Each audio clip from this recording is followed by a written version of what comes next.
Hey there, it's Angela, and I'm so glad you found your way here to architecting. Creative careers can be stressful, and it's hard to be vulnerable, but this is your landing pad for raw honesty. I'll help you get clarity, reconnect with your passion, and have the career of your dreams. If you're ready to make a difference, have an impact, and say bye-bye to burnout, stick with me, and let's get architecting. Bright lights, it's Angela. Welcome back to Architecting. Welcome, welcome, welcome. I am so excited to have you with me today. Everyone has choices, and you chose to listen in. I really value this time that we get to spend together because I love exploring issues around being the best creative professional we can be. As a lot of times we think success looks like what we might see in another architect we admire, or the way that a firm says success has to look, or what we might read about in a magazine. And I am here to tell you that none of that is actually true. Take what inspires you, leave the rest. Take the time to get in tune with who you really are, what you really want, and there you find your zone of genius where you can really make a difference, where your skills, abilities, and interests all converge and let you shine. And if this sounds maybe a little bit like a platitude and feel good talk, but no real meaning behind it, I want to really invite you to stop and realize why you might be writing this off. Have you long since abandoned your dreams by the wayside because they didn't fit in with the demands of your job? If so, you need to pull over, turn that car around, and go back and pick them up. Do you feel like you are too busy to think about doing one more thing but meeting your deadlines? If so, you need to look at how you spend your time. I talk about this a lot in my book, Time Builder, how you can just reprioritize 10% of your day and find the time suddenly to invest in your passions and your interests and cultivate them in a meaningful way. So it doesn't mean you completely walk away from everything you're doing and all your responsibilities, just that you make 10% of your day where you are the priority. Is it because, and this is a sneaky one, you don't feel like it would be acceptable or safe to say what you really want? And this is one I've been working on a lot. As human beings, we are not one-dimensional. We have a lot of different interests, and we can feel sometimes like we have to compartmentalize our life. Like maybe we have to show up a certain way at work, a different way with our family, a different way with other architects when we're networking in a professional environment, and yet another different way with friends who don't have the same profession as we do. In each of these versions of ourselves, there's elements that are true and authentic, but we're not letting our whole self shine. We've created compartments based on what we think is appropriate, acceptable, or safe to show to the audience in which we find ourselves, in the setting in which we're in. And this is exhausting. So if you think you're too busy, you think you can't exert your priorities, if you feel like you've lost touch with your dreams, or your dreams are too big or too silly to really actually work on making them come true, the root cause of all three of these is often that you are compartmentalizing your life and you're showing only the parts that you think you can show in different situations to different audiences. Therefore, you're putting, number one, a lot of effort into curating who you are in any given moment, which takes a lot of vigilance and a lot of mental effort. Even if it's running in the background of your subconscious, it's still exhausting. And there's a lot of stress there because that curation process is really driven by fear of not being accepted. But the other thing that's happening is by compartmentalizing your life, you're compartmentalizing your energy. Just like if you were designing a space, you would suggest that certain functions be centralized, not decentralized, so you don't have to keep duplicating resources. Same idea in your own life. When you compartmentalize, you're actually duplicating a lot of resources and you're not getting the value of the convergence. Today, I want to invite all of you to come with me on this little journey to decompartmentalize your life and to see not only how freeing and energizing it can be, but how inspiring, because when you remove all those little partitions that you have put in place, you start to see how one area of your life can inform and inspire another. You start to develop a way to express yourself in a very unique way in the world that helps you have more value, both as a professional and as a human being. But this requires a certain amount of vulnerability. And most of us perfectionists, and I am raising my hand here, I'm a recovering perfectionist and control freak, do not feel comfortable being vulnerable. We really do let the perfect get in the way of the done. And we hold ourselves back in so many ways because we feel like we can't fail forward and do it messy. Here is an example from my own life of a way that I'm trying to work on this. And as I tell my story, I'm sure you can find links to your own story. As many of you know, I am a firm partner and an architect who specializes in healthcare design, and I've always known that space felt like something. Even as a little kid, I was really sensitive to this.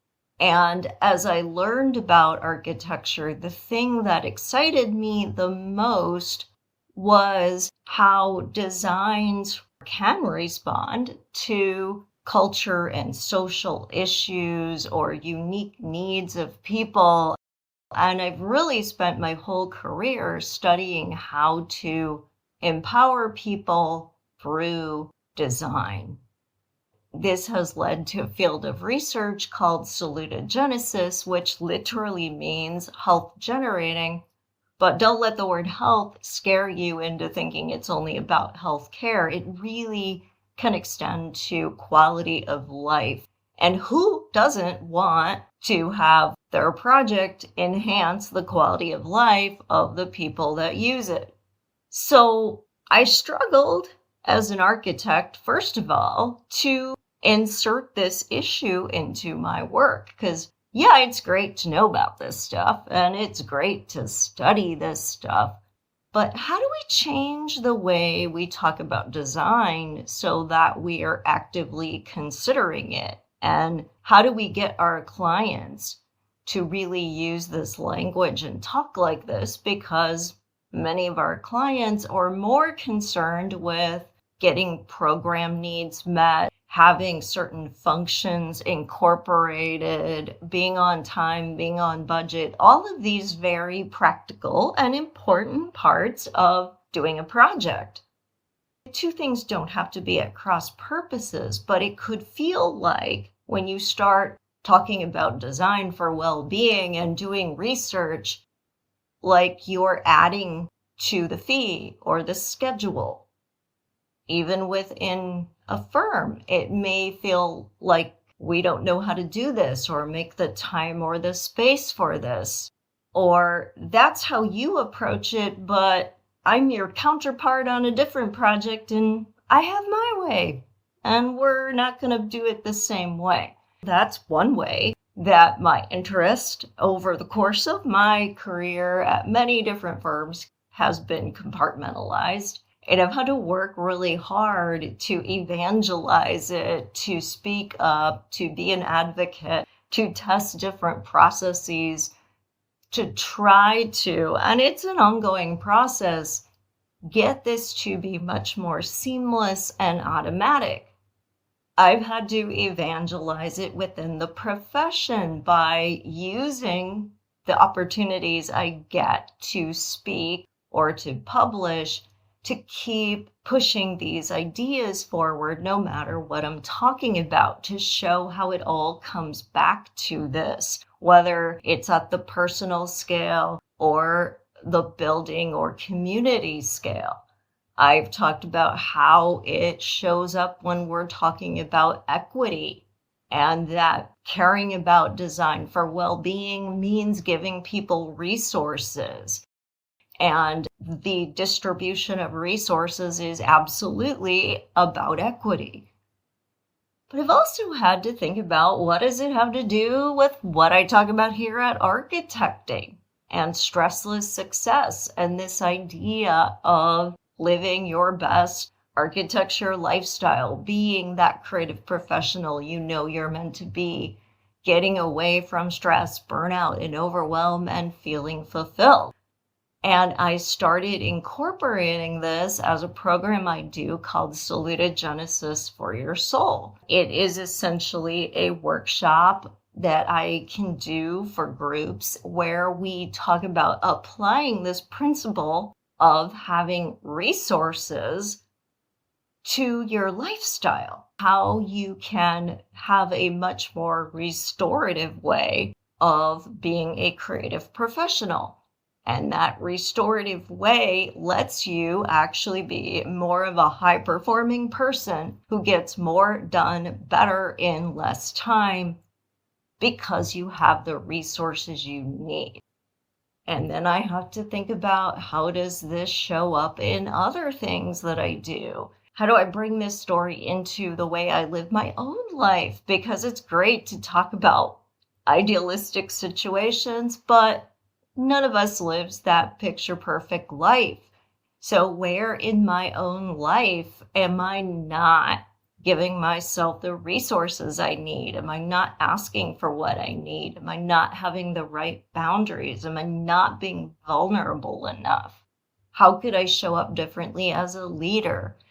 You could start to see how I had been compartmentalizing my research work from my other professional work, from the way I showed up in terms of professional organizations or volunteer work, and even what I was learning from my own lifestyle, and how I really needed to start integrating more of this, which I have been working very consciously on doing for the past couple of years.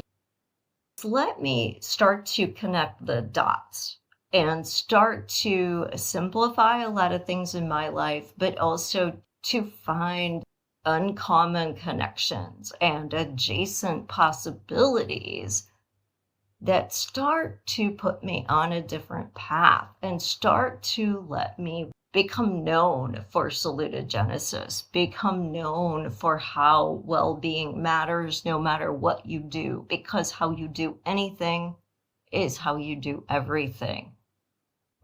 And it's so funny because as I was just beginning to think about how I could peel back more layers and remove more partitions, I happened to interview Dr. Tori Ellis a few days ago for an upcoming podcast episode, and she started to say this exact same thing, and I did not prompt her. She came up with this all by herself. She is a multi-passionate person, and she's worked to create her own lane and integrate multiple interests that from first glance don't appear to have any connection to one another. But she has found the through line and connected the dots and created a unique place for herself that lets her do a lot of different things, from private sessions to writing a book, doing interviews, and teaching courses without exhausting herself, because she's pulling from all of her different interests to inform each of the things she's offering. Because they're all being informed by one another, it takes less effort to do them in an integrated way than it would take if she had had those compartments in place and was duplicating resources every time she focused on one of these interests. Because, as you could imagine, she would run out of bandwidth and probably would abandon a few of these different interests because she just wouldn't have the energy. But by integrating, she can do all of them well, and all of them coming from a very uniquely informed place, because no one else is doing this combination of things. I can't wait for you to hear that interview. It is really fire and has so much good stuff. I just love the serendipities that happen, that when we put our attention somewhere, we really start to see and hear more of that same issue popping up everywhere. So now I'm going to challenge you to think of 5 different interests that you have. And some of these might be hobbies. They might be things like doing yoga or doing jigsaw puzzles or crosswords. They could be things that you're really interested in professionally or culturally. Maybe you're a big movie buff. And rather than deciding that an interest is important or not important, I want you to find the 5 that you love the most. And I want you to find a way to incorporate them into your work life. First, that's going to feel really bizarre, and you're going to think, well, there isn't a connection. But remember this technique of reframing. So rather than saying there isn't one, say, what if there could be one? How might that work? What could that look like? Could it be a way you structure projects, or a way you start conversations, or a way you ask questions differently, or draw analogies among things? What could you do? And every time you feel stuck, let it be light, let yourself play with it, and just say, well, what if I could? What might that look like? What if, what if, what if? By saying what if, you're not putting pressure on yourself to have an answer. You're really letting yourself tap into what would be fun, which lets you actually make more neural connections among things when we do it in a spirit of fun and play, and we let the imagination run wild, and we don't edit it. We just say, what if, what if? As you begin to take away some of the compartments that you've sorted your life into, and begin to think about the possibilities for integrating them and converging your energy instead of dispersing it, I would love to hear what the combinations are, because I bet they're going to be amazing, and they're going to take you further, faster in your career, let you enjoy a much higher quality of life than you ever thought possible. Make your lists, share them with me. You can tag me on Instagram at architectingpodcast.com, or you can tag the architecting page on LinkedIn. You can also leave a comment where you listen to podcasts, and remember to like, rate, and review. And this is a really fun thing to do with a friend. So refer a friend who you think might have fun with this too to this podcast episode, and then have lunch together and make your lists. And then hold each other accountable for beginning to take away those partitions and be in the fun and the energy of integration. Thanks so much for listening. I will see you next time. Thanks for being part of this episode of Architecting. If you enjoyed the show, join our community on Facebook, Instagram, or LinkedIn to keep up with what's in the show pipeline, including a behind-the-scenes look at my architecture lifestyle. Feel free to share your content ideas. Love to hear your feedback. You can also visit architectingpodcast.com to download free career content and learn about my classes, book, and coaching programs. Until next time, stay inspired.